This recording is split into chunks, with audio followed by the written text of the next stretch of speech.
Bom dia, bom dia! Olha só como o cenário muda aqui.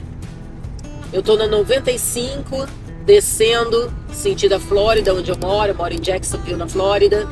Eu falo descendo, gente, porque se a gente for fazer um comparativo com o mapa do Brasil, eu estou agora em South Carolina, Carolina do Sul, seria como se eu estivesse no Paraná, né? Paraná, a Geórgia seria como se fosse Santa Catarina e a Flórida seria como se fosse o Rio Grande do Sul, que é o último estado.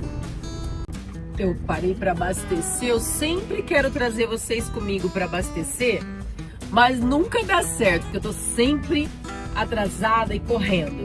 Dessa vez vai dar certo, dessa vez eu vou trazer vocês comigo. Eu gosto muito dessa rede, vocês sabem, a minha favorita. Ali, ó, já abriu uma vaga ali, ó. Eu me posiciono aqui e já a tela do computador ali muda, onde eu coloco o número do meu telefone para eu ganhar os pontos. Só porque eu resolvi gravar e tive tempo de mostrar para vocês, não deu certo. É a primeira vez que isso acontece, gente, juro mesmo. A tela tá preta, ó. Bom, pessoal, deu $571, 115 galões. Lembrando que cada galão contém quase 4 litros de diesel, tá? Eu dirijo um Kenworth T680 2026, cabem 200 galões no meu caminhão, os dois tanques, né? Tá caro, gente, tá caríssimo o diesel, né? Aqui nessa rede em South Carolina tá $5 o galão, né? Mas lá pra cima, mais pro norte, gente, tá quase $10 o galão. Talvez seja por causa dessa guerra, né? Talvez não, é por causa da guerra, né? Estados Unidos com o Irã. Eu tô emocionada, que gracinha, gente. A mulher me chamou ali, eu já tava aqui pronta pra colocar o caminhão ali na prancha.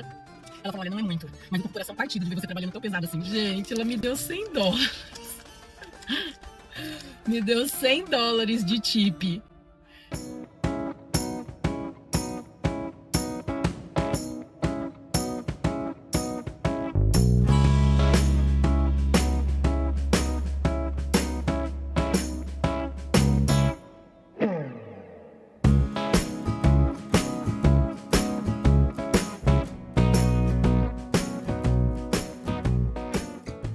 A força conjunta continua focada em 3 objetivos militares.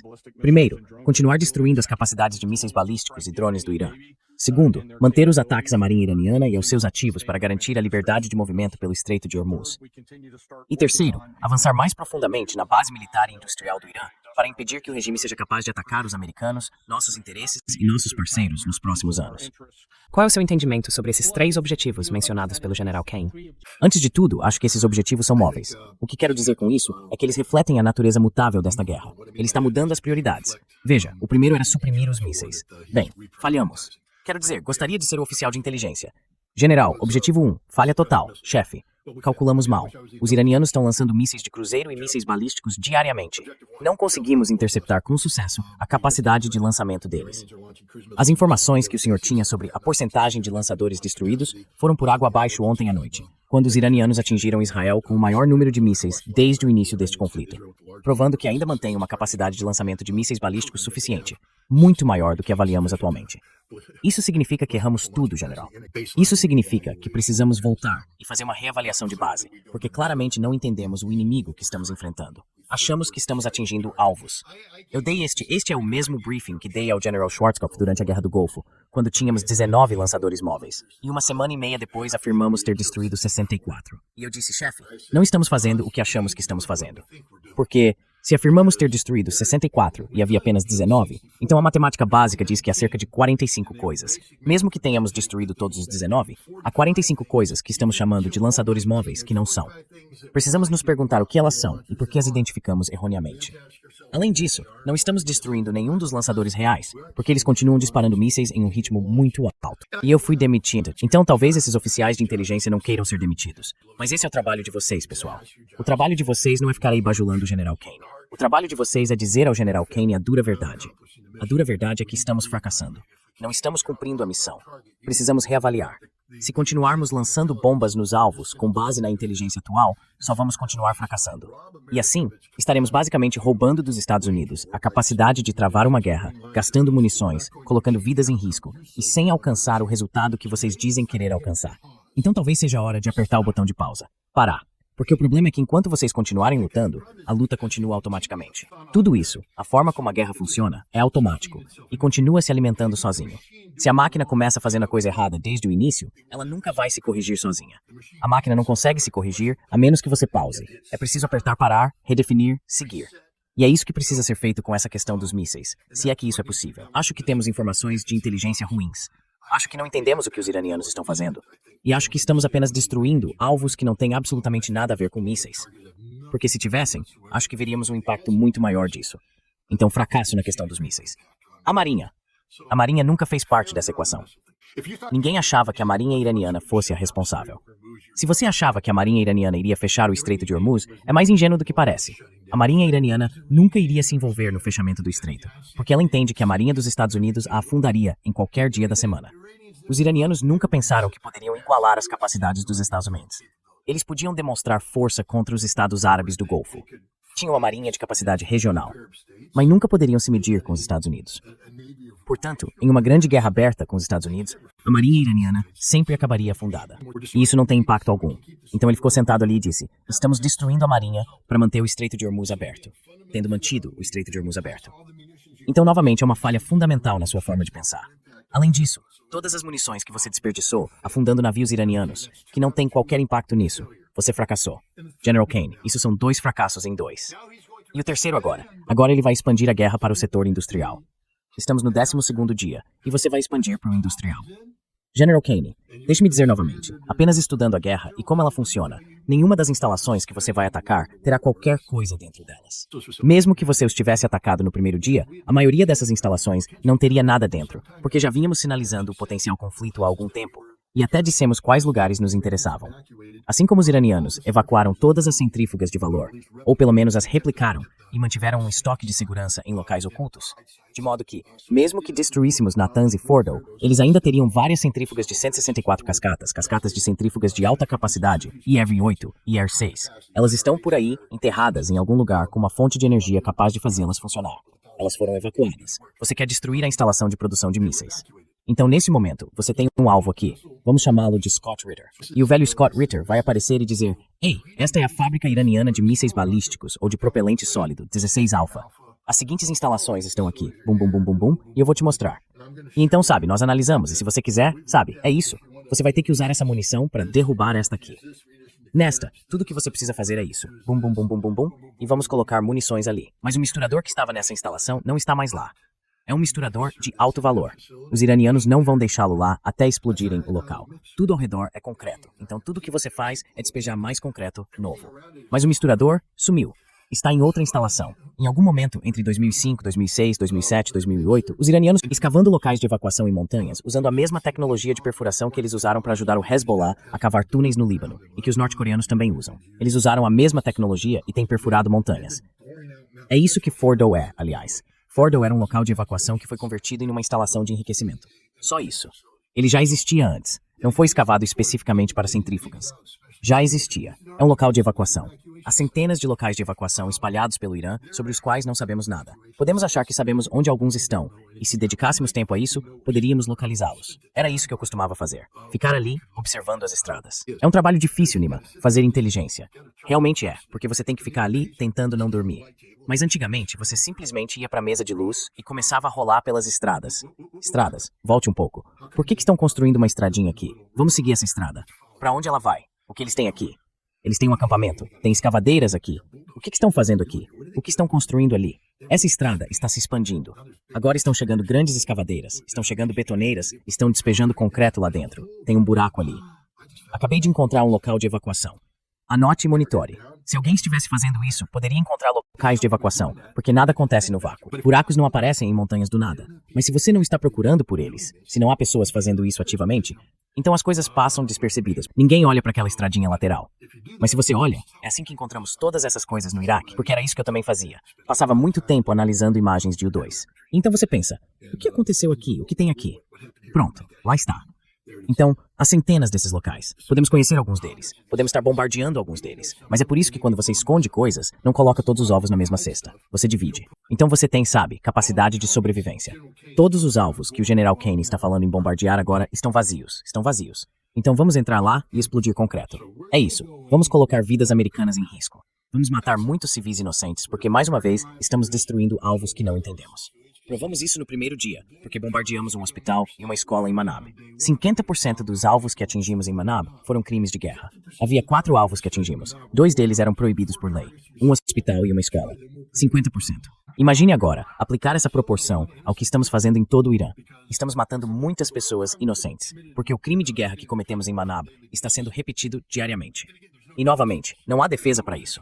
Nenhuma defesa de forma alguma. Profissionais militares deveriam estar dizendo, parem, precisamos analisar isso. E é preciso fazer isso agora. É preciso perguntar, por que estamos bombardeando esse alvo? O que estamos tentando alcançar? Neste momento, todos vocês devem ser informados de que sua forma de seleção de alvos é insuficiente. Eles removeram os mecanismos de controle e equilíbrio exigidos por lei para distinguir entre alvos militares e civis. Isso foi removido. Portanto, vocês não podem presumir que isso foi feito, e não devem atacar o alvo. Se continuarem bombardeando, qualquer pessoa que bombardeie depois disso estará cometendo um crime de guerra, um possível crime de guerra. Então vejam, isso é uma farsa. Kane listou 3 objetivos. Todos os 3 são fracassos. 2 já fracassaram, e o terceiro está condenado ao fracasso, porque estou dizendo agora, aprendemos isso com o Iraque. Sabe, eu era uma pessoa única nesse sentido, porque participei da campanha aérea estratégica e tinha conhecimento sobre o assunto. Eu era o cara que fazia avaliação dos danos causados pelos ataques aos Scuds. Não apenas aos foguetes móveis, mas eu era o cara que analisava todas as instalações relacionadas aos Scuds, em Taji al-Malik, em todos os lugares, cada uma delas. Eu as monitorava durante a guerra e via a destruição que aconteceu. Eu também acompanhava vários outros conjuntos de alvos. E depois tive a oportunidade de ir ao Iraque como inspetor de armas.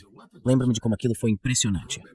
Sabe, paramos de bombardeá-los em fevereiro e em dezembro eu estava lá. Então veja, março, abril, maio, junho, julho, agosto, setembro, outubro, novembro, dezembro. 10 meses depois que a guerra acabou, depois que derrubamos todos esses prédios, eu estava em Bagdá inspecionando-os. E você vai a essas instalações e há muita destruição. Mas à medida que continua, você pensa, onde está o material? Nós explodimos Taji al-Malik, que é uma fábrica de propelente sólido para foguetes. É isso que estou tentando te dizer, General Kane.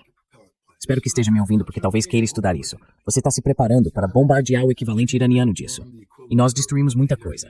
Mas em 1992, estávamos voltando lá. Em 1993, voltando novamente. E percebemos que todos os lugares que bombardeamos foram reconstruídos.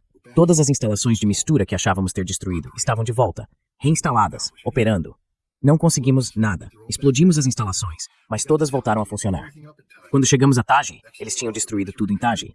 Daí a pouco, os telhados estavam consertados, varridos e todo o equipamento de produção da fábrica de Nasser estava de volta lá. Eles estavam forjando, dobrando metal, fazendo tudo. Não destruímos nada. Literalmente não destruímos nada. É assim que é. A mesma coisa com a parte nuclear. Tudo foi depois evacuado, enterrado, explodido pelos iraquianos, mas nós não destruímos nada. Tudo foi evacuado. Isso foi obra dos iraquianos. Os iranianos estão observando isso, aprendendo com isso. Posso te garantir agora, com 100% de certeza, que toda a infraestrutura valiosa do Irã, o equipamento de produção, já foi evacuada para um local oculto. Então, se você quiser bombardear uma instalação, vá em frente e bombardeie. Por que não? Exploda um prédio. Viva! Fica bonito nas imagens. Você vai estar junto com os respiradores de boca que povoam o X, o Telegram e tudo mais. Sabe, eles podem ficar lá se excitando com o seu pequeno pornô de guerra. Mas isso não está fazendo nada. Estamos apenas explodindo coisas e desperdiçando munições. Já gastamos bilhões de dólares em munições e estamos ficando sem certos tipos de armamento. Mas se Kane quer fazer isso, então ele é um fracasso como líder. Porque é nesse momento que um verdadeiro líder se levantaria e diria: Senhor presidente, estamos explodindo prédios vazios. Hora de parar. Vamos voltar e encontrar os esconderijos. Porque é disso que essa fase da campanha precisa tratar. Esconderijos. Encontrar os esconderijos e começar a eliminá-los um por um. É assim que vencemos esta guerra. Destruindo esconderijos. Destruindo infraestrutura crítica. Mas não, vamos lá explodir prédios vazios. Viva. Quero dizer, a estupidez disso é inacreditável. É a mesma coisa com a marinha. Estamos afundando navios. E daí? Quando esta guerra acabar, o Irã vai comprar novos navios. Mas eles fecharam o Estreito de Hormuz. Não podemos impedi-los de fazer isso. Não podemos impedi-los de forma alguma. Se tentarmos passar nossos navios por ali, vamos perdê-los. Eles podem ou não estar colocando minas agora. Eu não sei. Os relatórios são muito vagos sobre isso. Mas não importa. Nenhum navio vai passar sem ser atacado. A menos que os iranianos queiram que ele passe. Mas eles não têm uma marinha. Eles não precisam de uma marinha. Vocês estão bombardeando o alvo errado. É isso que acontece quando pessoas estúpidas brincam de guerra. Porque o que realmente precisamos são de pessoas inteligentes, analisando a totalidade da capacidade iraniana e o que de fato queremos alcançar. Você e eu já tivemos essa conversa. Estou te dizendo agora, se eu tivesse comandado a campanha de supressão de mísseis, teríamos sido muito mais eficazes do que estamos sendo aqui, porque é preciso alguém que entenda de mísseis e compreenda como os iranianos se adaptaram. Eles os erguiam, disparavam, então faziam uma evacuação rápida. Bum, estavam fora. 5 minutos para limpar o local. Então, se estivermos a 8 minutos de um local de lançamento e eles lançarem, somos instruídos a entrar, avançar, mas eles já se foram em 5 minutos. Já estão em outro ponto de ocultação, cobertos com proteção infravermelha. Não conseguimos ver o calor, estão frios. E nós procurando, não temos nada. Nada. Já lutamos essa guerra. Então precisávamos sentar e literalmente fazer alguém analisar cada sistema, como ele opera, qual é seu alcance, observar as características físicas e depois simular cenários como quão rápido eles podem se mover. Porque os iranianos não vão agir como em tempos de paz. Isso é combate. Rápido, rápido, rápido. Como eles operam rapidamente? Onde estão? Estamos verificando todos os bosques de palmeiras em busca de lançadores de mísseis, onde escondem seus mísseis. Não fizemos isso. Então estamos desperdiçando muito tempo e esforço, explodindo coisas que não são reais, além de outros alvos falsos. Quero dizer, os iraquianos eram muito bons nisso. Eles tinham uma pequena unidade de engodo e montaram 3 locais fixos de engodo com lançadores de aparência realista. E nós os estávamos bombardeando. Basicamente é como se dissessem, aqui, venham e bombardeiem. Enquanto estamos bombardeando ali, os iraquianos fazem coisas como, certo, vamos mandar um comboio por aqui, como distração. Então eles colocam engodos aqui, um comboio ali, e nós bombardeamos aqui, interceptando o comboio. E ali, saindo de um bosque de palmeiras, 2 lançadores aparecem, disparam e depois desaparecem. Não podemos reagir. Toda a campanha deles foi conduzida com esse tipo de engano. Os iranianos aprenderam com isso. Eles têm iscas infláveis, com aparência realista. Estão por aí. E eu não sei, talvez tenham sido espertos o bastante para colocar tambores de combustível dentro delas, para provocar uma boa explosão secundária. Eu faria isso se fosse os iranianos. Mas eles estão por aí montando essas coisas. Se o míssil está em posição de lançamento e não foi lançado dentro de 5 minutos depois de estar lá, ok, pessoal, é uma isca. E assim eles estão apenas nos enganando. Estamos lá bombardeando coisas, nos gabando do quanto estamos destruindo, e mesmo assim eles continuam lançando. Não estou dizendo que não estão sofrendo baixas. Acho que estão. Mas, considerando a dimensão e a escala, no caso dos iraquianos, lidávamos apenas com 19 lançadores móveis, e já era difícil o suficiente para atingir. Aqui estamos lidando com muito mais, e acho que estamos acertando alguns deles. Algumas dessas imagens pareciam mostrar que eles estavam esconder e proteger o equipamento. Mas, novamente, olho para essas imagens e penso, será que eles são realmente tão estúpidos? Quero dizer, os iranianos são profissionais. Então por que você escolheria um ponto de ocultação debaixo de um bueiro com a traseira para fora? Se o míssil está com a traseira exposta, você sabe que o inimigo pode vê-lo, o que me diz que você quer que o inimigo o veja. Então eles colocam um chamariz debaixo do bueiro, com a traseira para fora. E nós pensamos, pegamos vocês, detonamos, divulgamos o vídeo, o pessoal comemora e tudo mais. E agora descobrimos que atingimos um chamariz. Esses caras são profissionais. Os operadores de mísseis são profissionais. Eles já fizeram um reconhecimento prévio de cada um de seus locais. Quando vão fazer um lançamento, todas as posições já estão preparadas, porque os iraquianos faziam isso. E os iranianos são igualmente profissionais. Eles tinham todos os seus esconderijos escolhidos. Por isso, depois que lançaram, conseguiram voltar para Ramadi sem serem detectados, porque estavam preparados. Eles monitoravam as aeronaves, atiravam aqui, monitoravam as aeronaves, atiravam ali, só bum, bum, bum, bum e voltavam. Nós nunca os detectamos. Os iranianos também são tão bons assim. Então não consigo imaginar um iraniano dizendo, certo, vamos atirar e enfiar isso debaixo de um bueiro e deixar a gente exposto. Eles já mediram tudo. Eles pensam, precisamos entrar, precisamos verificar a assinatura térmica, vamos passar por baixo de um bueiro, vamos colocar uma lona no chão. A lona vai bloquear o calor, porque depois que você lança um míssil, há calor refletido. Coloque a lona no chão, e quando alguém usar infravermelho, não vai conseguir ver. Podemos até fazer coisas artificiais, como instalar um gerador de calor aqui para criar calor. É assim que esses caras são bons. Esses caras são realmente bons. E nós não damos a eles o devido crédito por serem tão bons. Se você quer vencer os iranianos nesse jogo de mísseis, precisa começar a pensar como um líder iraniano de mísseis. E nós não fazemos isso. Nós desrespeitamos essas pessoas o tempo todo. Bem, você não pode dominar só dizendo que domina. Você realmente precisa sair e fazer isso. E adivinha? O fato de que nenhum dos 3 critérios objetivos do General Kane foi alcançado significa que não estamos dominando nada.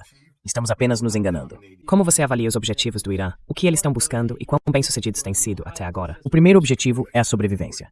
Os iranianos sabem que esta é uma guerra de proporções existenciais, o que significa que você não pode depositar todas as suas esperanças em um indivíduo, porque as pessoas morrem. É preciso depositar suas esperanças em uma instituição, em instituições, em leis e assim por diante. A República Constitucional, a Constituição. O Irã foi concebido para funcionar como uma república constitucional e passou no teste com louvor.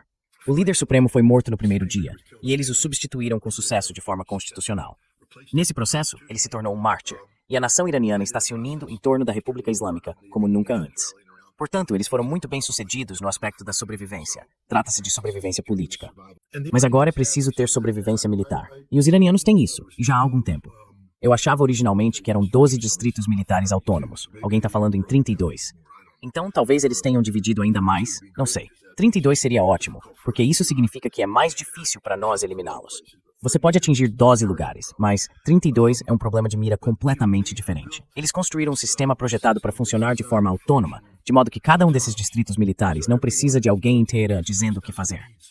Quando a guerra começou, eles se desconectaram e estão executando seu próprio plano de guerra. Agora, o comando central pode estar tentando dirigir e redirecionar e tudo mais, se conseguir se manter. Mas se não conseguir, simplesmente não param. Eles continuam avançando. Os iranianos nunca vão parar de pressionar o inimigo. Nunca. Não importa o que façamos, eles continuarão. Isso é a sobrevivência militar. Manter a pressão sobre o inimigo. E então, a guerra é uma extensão da política por outros meios. Então você precisa se perguntar, por que os iranianos estão fazendo o que estão fazendo? Bem, acho que eles têm vários objetivos políticos, mas o principal é expulsar os Estados Unidos do Oriente Médio e derrotar Israel. A ponto de Israel nunca mais tentar demonstrar força como está fazendo agora. Humilhar Israel a tal ponto que ele deixe de ser uma potência irresponsável. Portanto, é preciso ter os recursos necessários para sustentar a luta contra Israel. Parece que eles conseguiram fazer isso. Foram bem-sucedidos. E é preciso mirar em Israel para saber onde estão os pontos de dor. E é isso que eles estão fazendo.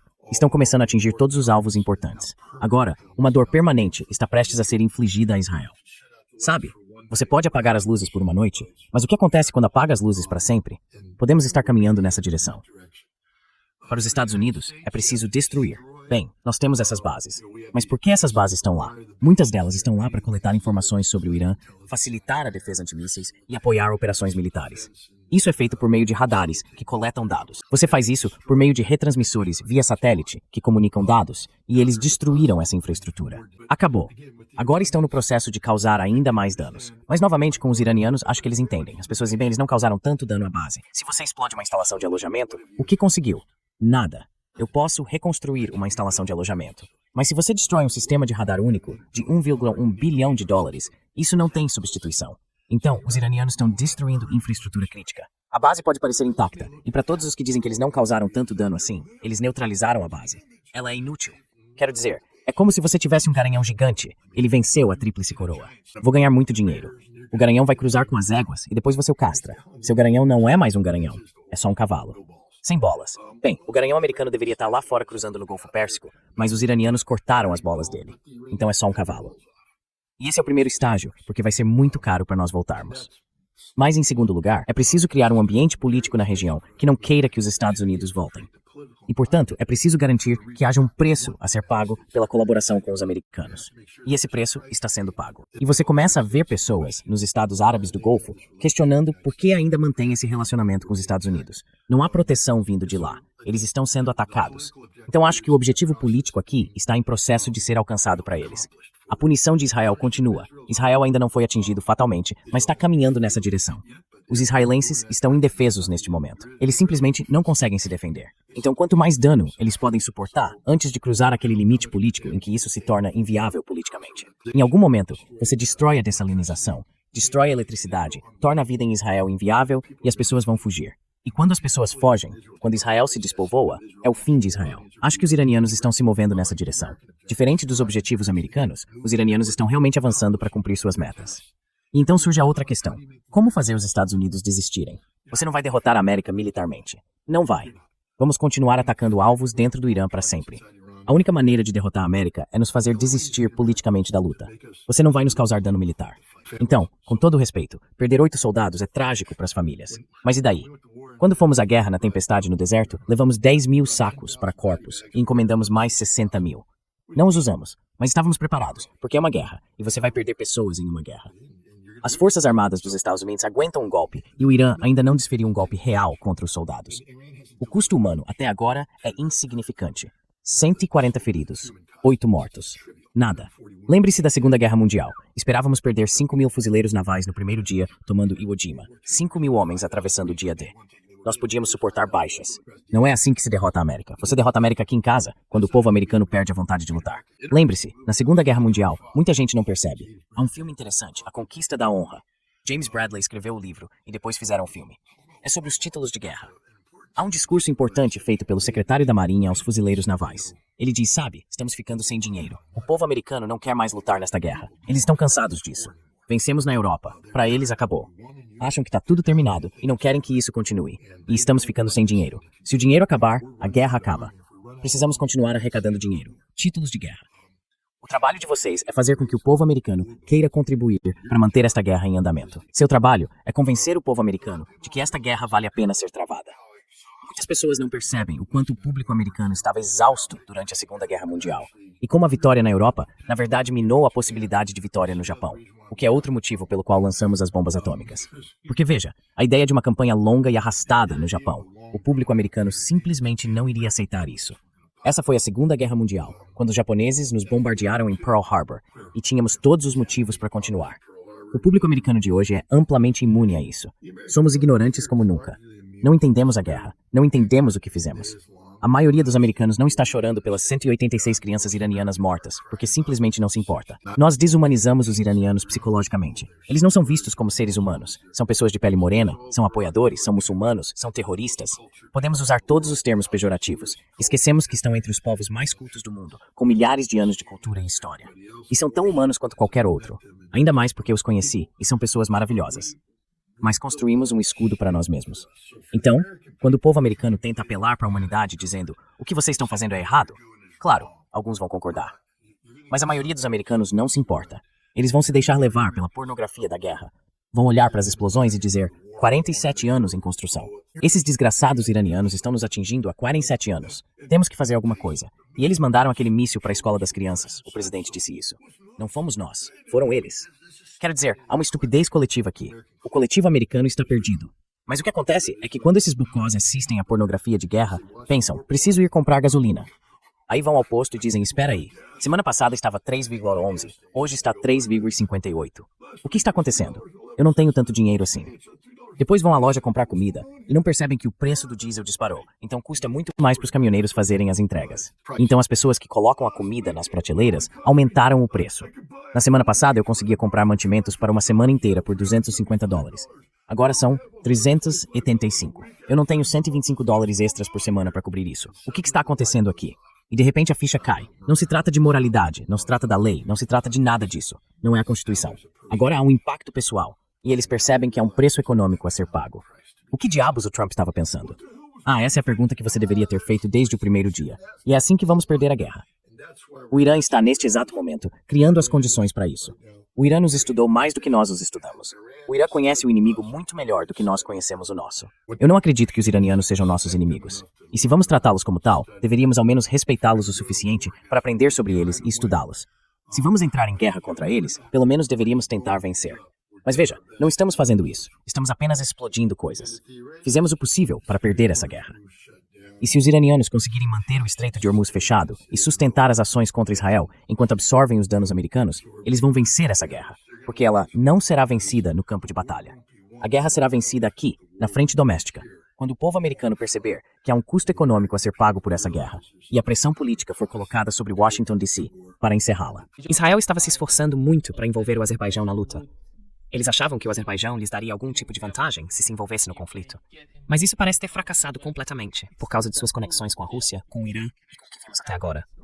Enquanto isso, Lindsey Graham está desesperadamente, implorando ou ameaçando a Arábia Saudita para que se envolva no conflito.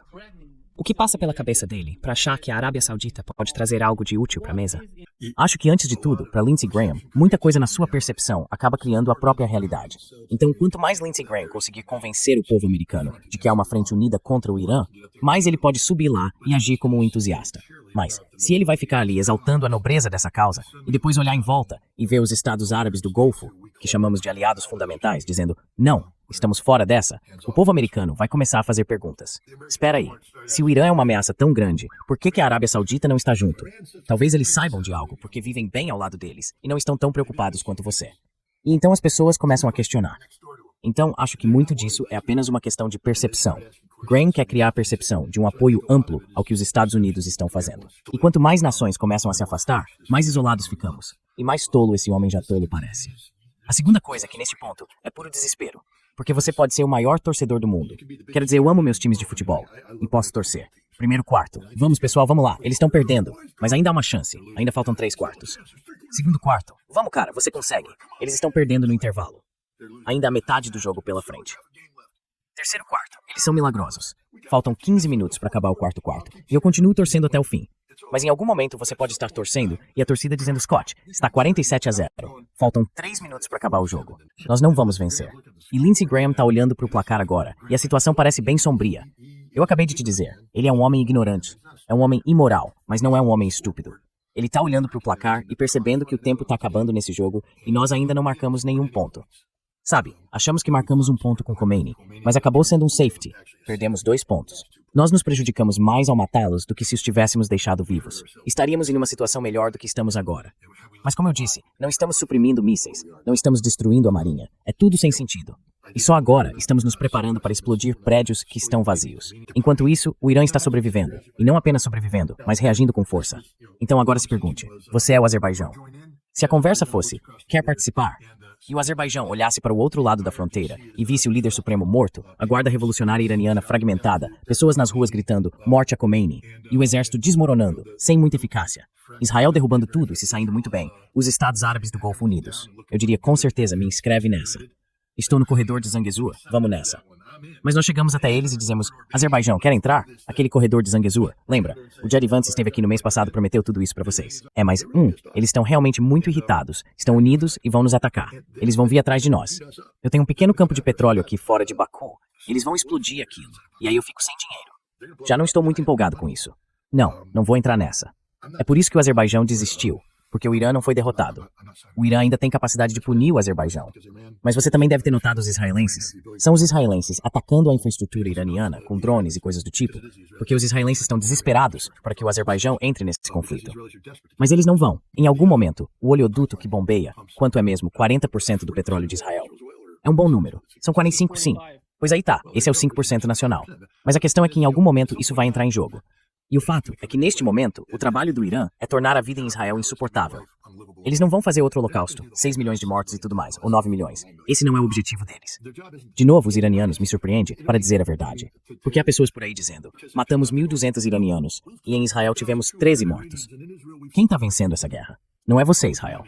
Os iranianos não estão tentando matar pessoas. Essa é a parte louca disso tudo. Estamos em um ponto em que os iranianos sabem como matar pessoas. Eles sabem que estamos lá. Os americanos estão todos concentrados nas instalações dos quartéis. Os iranianos não estão matando soldados. Eles poderiam. Mas veja o que eles estão atingindo. Radares, infraestrutura crítica. Nunca atacaram uma grande instalação de quartel. Graças a Deus eu não sou um comandante iraniano. Sou um desgraçado sedento de sangue. E eu pensaria, matem o máximo possível. Mas essas são pessoas morais e eles pensam, não, podemos alcançar nossos objetivos estratégicos sem matar pessoas. E eles não estão matando israelenses. Não estão deliberadamente mirando em Israel. Não importa o quanto os israelenses reclamem, os alvos iranianos são muito específicos, planejados para alcançar resultados estratégicos muito específicos. O mesmo vale para os Estados Unidos. E os iranianos estão sendo inteligentes dessa vez. Porque veja bem, se você mata muitos americanos, nós ficamos furiosos. E você não quer a América furiosa. Você quer a América irritada com o preço da gasolina. É nisso que a mente americana precisa estar focada. No preço da gasolina. Mas se 500 americanos morrerem, eu pago o que for preciso no posto. Se isso significar matar todos aqueles iranianos, matar todos eles. Querem vir atrás de nós? Querem matar meu filho e meu irmão? Nós vamos matar todos vocês. Então, de repente, a guerra continua. Os iranianos são inteligentes. Eles não estão buscando o máximo de baixas. Eles sabem que não estão fazendo, porque entendem. Se quisessem matar americanos, sabem como matar americanos. Eles estão deliberadamente não fazendo isso. Estão mantendo o número de baixas baixo, porque na América de hoje ninguém fala muito. Quero dizer, tem gente dizendo, 8 caras, isso não é nada. 26 militares americanos se suicidam todos os dias. Então não nos importamos com eles. Por que nos importaríamos com 8 que morrem em 12 dias? Não nos importamos. Quer dizer, damos dignidade ao retorno dos restos mortais e toda essa baboseira, mas quantas pessoas realmente vão visitar as famílias? Os vizinhos, talvez, mas quantos americanos vão visitá-los? Segurar a mão da mãe, da irmã, do irmão? Você não vai. Vocês são todos mentirosos. Vocês não se importam com essas pessoas, mas se importam com o preço da gasolina, o preço da comida e o custo de vida. E é assim que se destrói a América. Você não destrói a América matando americanos. Você destrói a América matando as contas bancárias deles. A mesma coisa com Israel. Você não derrota Israel matando israelenses. Veja, no campo de batalha é diferente. O Hezbollah está dando uma surra séria nos israelenses. E que Deus os abençoe por isso, porque estão defendendo o seu próprio território, só para que as pessoas entendam. Não foi o Hezbollah que invadiu Israel. Embora existam rumores de que eles tomaram uma vila israelense no norte de Israel, não sei se isso é verdade, mas sabemos que Israel está no sul do Líbano e estão sendo massacrados. Achei que o Hezbollah tinha sido derrotado. Não, nunca foi e nunca será. Mas a questão é que os iranianos estão apenas jogando um jogo muito inteligente. Quero dizer, meu Deus, o fato de estarem jogando esse jogo tão inteligente depois de toda a justificativa que demos a eles para serem vingativos. Quero dizer, você matou o líder supremo. Isso por si só clama por sangue. 186 crianças massacradas e outras 1.200 civis mortos. Você pensaria que eles estariam gritando por sangue americano, gritando por sangue israelense. E ainda assim, todos os dias, os alvos são muito específicos, muito estrategicamente orientados para alcançar um resultado estratégico. Você não derrota Israel matando israelenses. Você derrota Israel tornando a vida difícil, insuportável para os israelenses. E então eles vão embora. Você quer destruir o Estado sionista. Destrua a confiança da população em viver no Estado sionista. Quando o povo israelense acordar uma manhã e disser, não vou mais fazer isso, estou voltando para casa, porque todos eles vieram de algum lugar e começarem a voltar para casa, então Israel deixará de existir.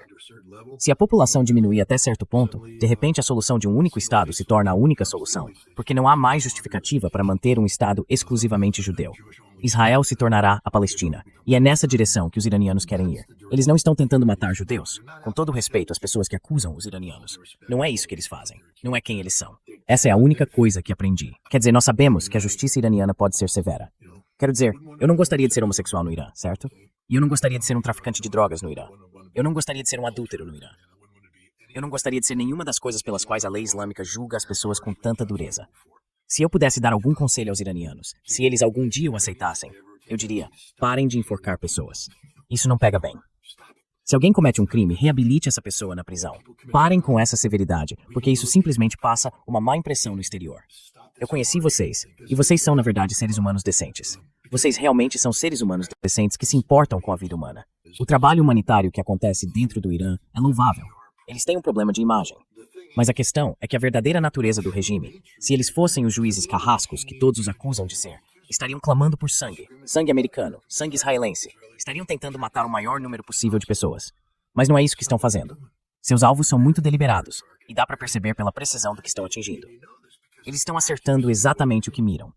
Então, se quisessem atingir um quartel e tivessem boas informações, soubessem onde soldados americanos estão reunidos e tivessem armas capazes de penetrar aquele bunker, ainda assim não estão atingindo aquele bunker. Por quê?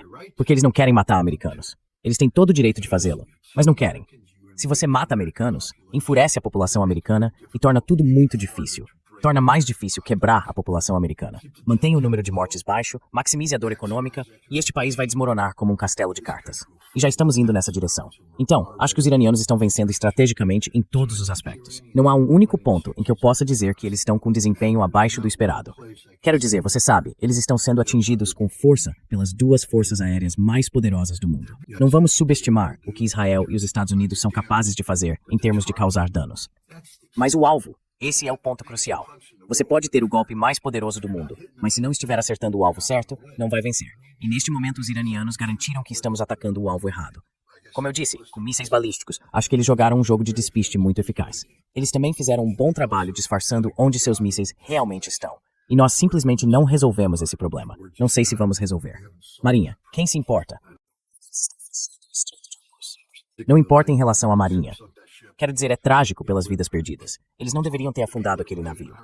Mas as pessoas que estão se gabando de que estamos vencendo esta guerra porque não há mais marinha, isso simplesmente não é um fator. Agora vamos passar para a próxima fase e atacar alvos industriais. O concreto é despejado, essas instalações serão reconstruídas. Você não está destruindo os itens caros que estavam lá dentro. Eles já foram removíveis. Se as coisas continuarem como estão agora, não vamos alcançar nenhum dos nossos objetivos, e os iranianos alcançarão ambos os deles, expulsar os Estados Unidos do Oriente Médio e destruir o grande Israel. Algo chamado Israel ainda existirá, talvez eventualmente incorporado à Palestina. Essa é uma questão política para o futuro. Mas se os iranianos conseguirem criar condições em que um terço da população israelense decida que não quer mais participar desse jogo e vá embora, isso será uma vitória. É uma grande vitória para o Irã. Eles estão caminhando nessa direção. E da mesma forma, estão avançando para quebrar a vontade do povo americano de sustentar politicamente essa luta. Todos os países da Europa recuaram. Agora temos o Milei. O Milei já cansou de matar a Argentina de fome, agora quer matar a Argentina a tiro. Quer mandar as Forças Armadas para lá. Aonde hoje, simplesmente, o Irã fez aquilo que nós já tínhamos previsto lá atrás.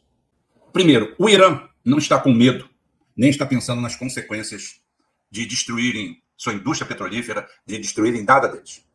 O Irã é uma civilização, aquele povo persa, é uma civilização una que está em torno de uma república teocrática, sabe o que quer e vai até o fim. Lá ninguém tem medo de morrer. Lá o pavor deles é virar lixo, virar boneco. Eles já sabem o que aconteceu durante o período da ditadura do Mohammad Reza Pahlavi, de 1953 a 1979. Ela, a sua força secreta, sim, ele tinha uma polícia especial, masmorras. E aqui tem idiota analfabeto brasileiro, doido para ir lá libertar as mulheres iranianas. Quantas vezes nós avisamos? Gente, isso vai dar uma merda sem tamanho. Isso pode ser o início no fim. E achando que estavam fazendo um golpe genial, entraram à guerra matando um líder espiritual e religioso de 87, 88 anos de idade. Um homem que queria a paz e que pregava a paz. Mas aqui botaram no seu ouvido, através de analfabetos, de canalhas. Os analfabetos eu posso dar uma desculpinha para eles, porque eles são burros demais. Agora, o canalha, que se informa mal, tá, e que deforma a informação, é terrível.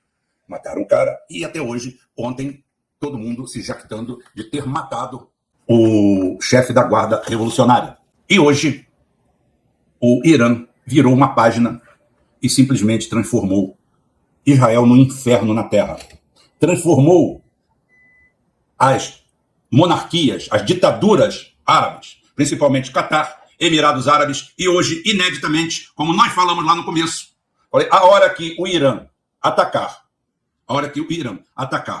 as refinarias da Aramco, a estrutura da Arábia Saudita, fudeu. Não passa ninguém no estreito.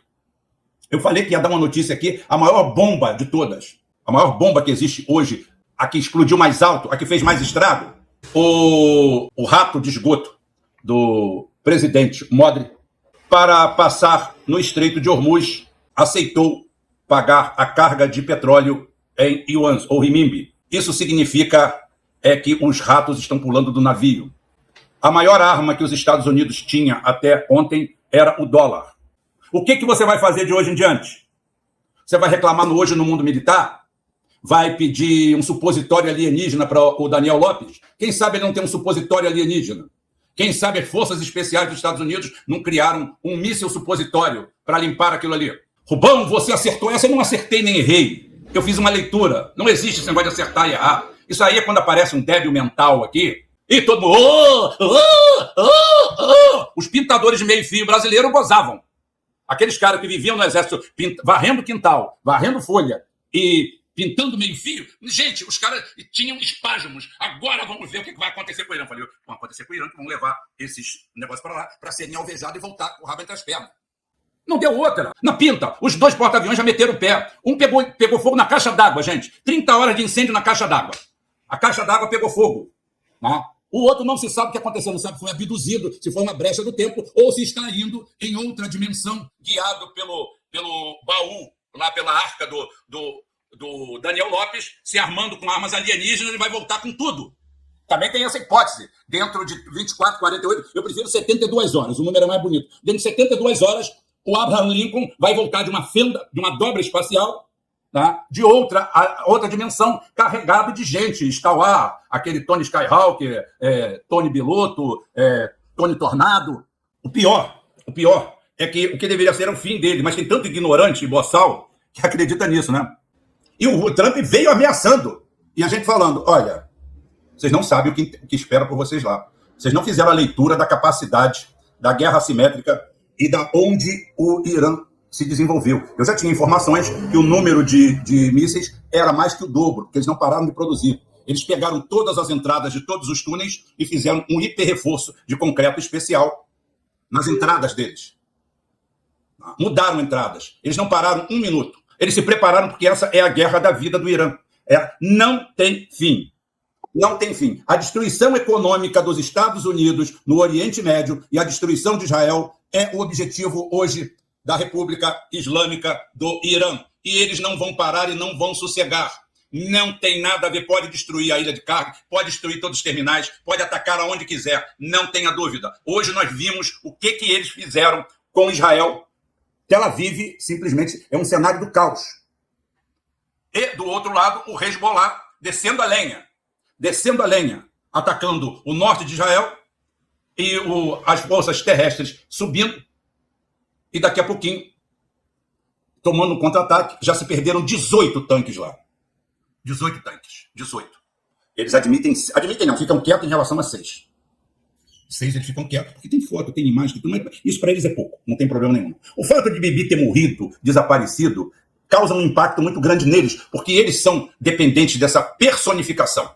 Lá, por exemplo, existe a personificação do Ayatollah, mas é a mesma personificação que o católico tinha na Idade Média do Papa. Eu quero um Papa. Se morreu esse, bota outro. O outro vai ter o mesmo respeito meu. E se esse sair, pode botar outro. Pode botar um Papa por dia que não tem problema. Que é o Papa, abemos Papa, acabou. Abemos Ayatollah, acabou. Eles não conseguem enxergar isso. Eles acham que o Ayatollah Khamenei era o Ayatollah Khamenei. O fim dele significaria o fim de tudo. Não. Isso é personalismo hollywoodiano. Isso daí é uma piada de mau gosto, mal contada, por quem não entende o mínimo. O Irã não mexe com ninguém. O Irã está só querendo a sua energiazinha lá, eles têm pouca água, eles estão querendo desenvolver bastante a geração de energia, eles querem progresso. Não, mas eu quero aquela área ali. Se eu dominar aquele petróleo ali, eu vou dominar o mundo. Como saiu o vazamento, agora a gente... Porque o pessoal contou com o ovo no cu da galinha, né? Para quem não sabe. Os Estados Unidos, no segundo dia, no terceiro dia, já estava contando que o Irã era deles. Acertaram esse negócio. Outra coisa que eu tenho que falar para vocês. Eu vou vir aqui agora para vocês e vou dar outro choque de realidade. Se você achou pouco, eu tenho outro choque de realidade para te dar. Petróleo, graças a Deus, está em queda. Está em queda aqui, tranquilo. $110. Eu quero dizer para vocês o seguinte. Segredinho do ramo de petróleo. Acha um barril de petróleo a $110. Acha para mim. Acha para mim. Essa conta só aqui é fria.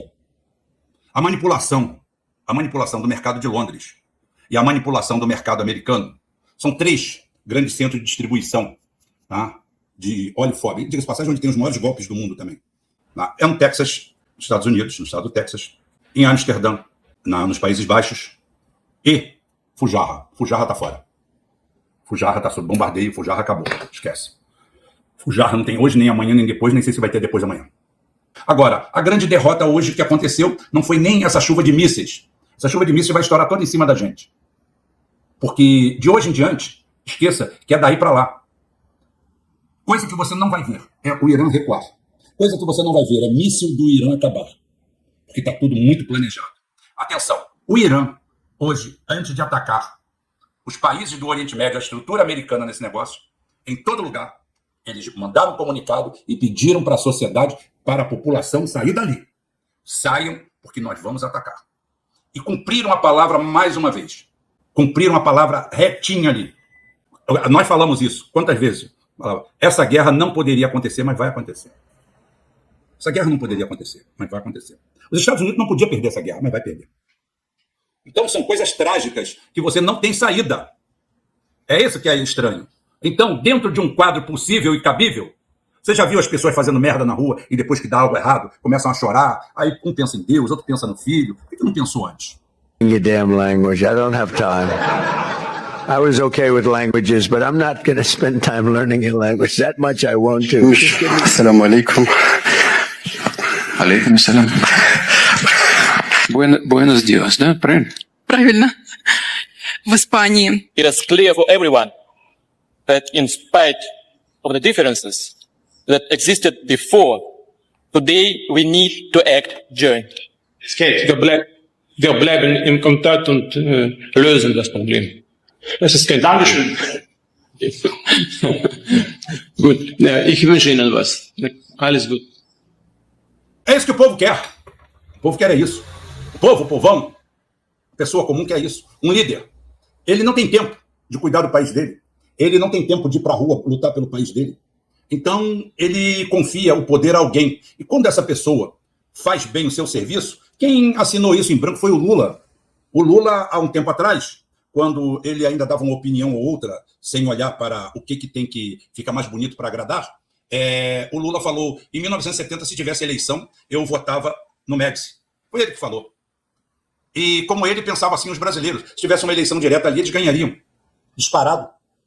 Sabe por quê? Porque a partir do momento que você tem um líder que faz aquilo que você acha que é justo para você, que está fazendo algo que é justo para você, onde você começa a ter pleno emprego, quando você começa a sentir um Estado que te ajuda, não um Estado que te destrói, como é o caso do Brasil agora, você vê aqui um Estado punitivo, um Estado que só quer punir quem é de bem, punir quem é trabalhador, tomar o máximo dele, saquear o cara, um pedágio cada esquina. Tecnologia, só para te voltar, para tirar dinheiro seu. Tem tecnologia para melhorar a sua vida? Não. Infelizmente não temos dinheiro para isso. Então você dá de cara com isso daí. Quando você tem um grande líder, quando alguém te lidera de verdade e você vê que ele está lutando por você, você vai lutar por outra coisa. Você não precisa entender de elétrica, você já contratou um eletricista. Você não precisa entender de mecânica, você encontrou um mecânico. Você não tem que abrir um tutorial para tentar fazer alguma coisa que você não sabe. Você já botou alguém que sabe fazer para você. Essa é a realidade. Isso é a realidade dos fatos. E não vai faltar gás. Tem essa vantagem. A hora que isso daí explodir na Europa vai ser uma maravilha. Que ainda é verão. É verão, bom sinal, já é tempo. A possível greve dos caminhoneiros tem um vídeo especial, uma conversa ao pé do rádio, mostrando exatamente a nossa posição em relação a isso. Quem são os culpados disso tudo? Culpado é de quem bateu palmas aí para a privatização da Petrobras, a destruição do tecido nacional. Paulo Guedes, Salim Matar, 2 bandidos, 2 criminosos, 2 ladrões da pior espécie, 2 ratos de esgoto desse governo Bolsonaro, que não tem nada de edificante. Se você é bolsonarista, você está dizendo aí, fulano, na época o Correio dava dinheiro, agora não dá. Claro, tiraram todos os manás do Correio, deixaram só o osso duro, e pegaram naquele período, venderam patrimônio do Correio, incorporaram a mesma coisa da Petrobras, saquearam a Petrobras, botaram dinheiro, a Petrobras estava dando lucro demais. Nossa, como é que dava lucro? Era vendendo um pedaço, você vendeu uma perna, você está muito melhor, né? Coisa linda, maravilhosa. É isso que você tem aí. Jacó está sumida, não sabemos o que está acontecendo com Jacó. Não, tem outra. Por que vai ter outra? Não tem outra. Esse aí só está ocupando espaço lá. Não, os Estados Unidos não vai perder a guerra. Os Estados Unidos vai sair de lá todo arregaçado e vai sair como em todo lugar, dizendo que ganhou. Ela vai ter uma indústria da narrativa, vai ter filme, vai ter o resgate do soldado de Bosch Ryan. Tá? Eles vão inventar uma história, eles chamam, depois do Rambo, eles criam o arrombado. Aí o arrombado vai lá e ganha essa guerra para ele. Vai lá sozinho e ganha essa porra, mete 2 facas na cintura e vai para lá. Leva 2 maletas de fentanil e vai para lá e ganha aquela porra e volta. Não é perder, já perdeu. Já perdeu. Já perdeu. O Irã é indomável. Não tem como domar o Irã. O Irã não é o Afeganistão. Deserve it? If a man commits a crime, do we kill his kids? I don't care if it's in Minneapolis or Gaza City. No, we don't. There are people, particularly Christian ministers, I have noticed, who are preaching a political message and pretending that it's the gospel. So let me just say, and I think my theology is right, I'm hardly a theologian, God is not on any country's side. Certain countries can decide to be on God's side, and that is true for people too. Okay? God doesn't have a partisan affiliation, he doesn't have a nationality, and if someone is telling you otherwise, that is just not true. It is not true. And I would also call your attention to the very obvious prohibitions in the New Testament against killing the innocent. We are not, as Christians, allowed to kill the innocent. Period. We are not. And you see elaborate arguments on behalf of doing so or ignoring it. Oh, that always happens in war. Well, you're right. One of the reasons I'm not that into wars. But when it does happen, unavoidably, we have to say that's wrong. We have to say that. We have to acknowledge that was wrong. And I'm sorry for the extent to which I participated in it. Forgive me. Because killing people who committed no crime is immoral. It will always be immoral. And people who do it will be punished for it. And nations that endorse it will be punished for it. That's a fact. And you are seeing now a very intense effort to convince you otherwise. Oh, it's fine. They deserved it. Really, did their children deserve it? If a man commits a crime, do we kill his kids? I don't care if it's in Minneapolis or Gaza City. No, we don't. And if we do accidentally, we say, I am so sorry that we murdered someone who did nothing wrong, because it is murder. And to see Christian pastors make excuses for that is one of the most, and that's not a partisan question. That is not a political question. That is the only question that matters. Do we have the right to murder people? And the resounding answer that Christianity provides us is no. Told us there's no problem with Iran blocking the Strait of Hormuz, except for one problem. The only thing prohibiting transit in the Straits right now is Iran shooting at shipping. It is open for transit should Iran not do that. If there's no worries about the Strait, how come Trump posted this on Saturday? Hopefully China, France, Japan, South Korea, the UK, and others that are affected by this artificial constraint will send ships to the area so that the Hormuz Strait will no longer be a threat by a nation that has been totally decapitated. I wish him lots of luck with that. Trump turns all of our allies against us, and now he's begging their help. It's like that classic children's book, The Boy Who Cried, You everybody, then kicked a wolf. The president was eager to claim that several countries have committed to helping secure the strait, but declined to name any of them. So many countries are helping. Nambia, Karkalarka, east from Bula, both Hakuna and the Democratic Republic of Matata are on board. What a wonderful place.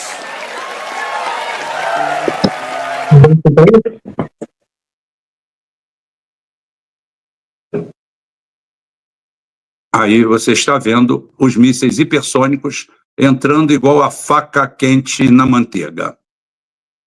Tá aí. Isso daí. Adivinha o que Israel fez quando essa munição de fragmentação, eles foram na ONU reclamar. Israel nunca respeitou uma lei internacional, nunca respeitou nem o Acordo de Genebra, nunca respeitou nada, nem ninguém, ataque a civis, nunca se sujeitou à Comissão Internacional de Energia Nuclear, nunca fez nada, hoje foi lá procurar o VAR. Acreditem vocês, foi o que Israel fez. Aonde nós vamos parar com isso? Imagina o poder na mão de quem está. O Netanyahu falou alto, bom som e bom tom quando ele não era inteligência artificial, quando ele vivia entre nós. Falou que o sonho da vida dele era essa. Ele correu atrás de 40 anos. Eles mataram Yitzhak Rabin. Isso é um grupo extremista do Irgun, tá? Que entrou dentro do Likud, uma ala, que quando Yitzhak Rabin, em 95, caminhava para a pacificação daquela região, eles radicalizaram e mataram Yitzhak Rabin. De lá para cá veio uma campanha de desestabilização, de acirramento, de ataques suicidas de grupos que já descobrimos, principalmente a inteligência chinesa e russa, descobriu que eram todos eles pagos pelo Mossad, pelo MI6 que anda por ali fazendo isso, e pela CIA. As aventuras do final dos anos 90. A aventura das Arábias. As aventuras que começaram no Iraque, terminaram no Afeganistão e agora vão virar pesadelo no Irã. É esse o caminho. Essas republiquetas, essas monarquias vagabundas, todas elas praticamente de árabes, quase todos eles sunitas, com exceção de Omã, todos eles vendidos e rendidos e traindo seu próprio povo.